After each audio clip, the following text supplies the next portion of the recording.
تیمم وضو اور غسل کے لیے جب پانی نہ مل سکے یا پانی نقصان کرے تو پاک مٹی یا ایسی چیز سے جو مٹی کے حکم میں ہو پنجوں کے ساتھ ہتھیلی مار کر چہرہ اور تمام ہاتھوں پر پھیر لینا تیمم کہلاتا ہے۔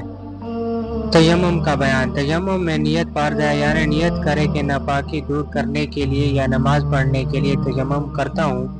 نیت کے بعد دونوں ہاتھوں کو پاک مٹی پر مارے اور انہیں جھاڑ کر تمام منہ پر ملے اور جتنا حصہ منہ کا وضو میں دھویا جاتا ہے اتنے حصے پر ہاتھ پہنچائے، پھر دوبارہ مٹی پر ہاتھ مار کر ہاتھوں کی کونیوں تک ملے اور انگلیوں کا خلال بھی کرے۔ وضو اور غسل کے تیمم میں کوئی فرق نہیں ہے اور جتنی پاکی وضو اور غسل سے ہوتی ہے اتنی ہی تیمم سے بھی ہوتی ہے۔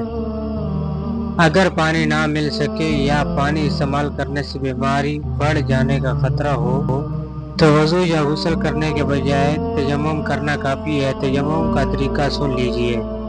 بسم اللہ الرحمن الرحیم پڑھ کر پاک مٹی یا کسی پاک پتھر پر دونوں ہاتھ مارے جائیں اور انہیں چہرے پر مل لیا جائے، پھر دوبارہ پاک مٹی یا پتھر پر ہاتھ مار کر بائیں ہاتھ سے دایاں ہاتھ اور دائیں ہاتھ سے بایاں ہاتھ بازو اور کونی سمیت مل دیا جائے۔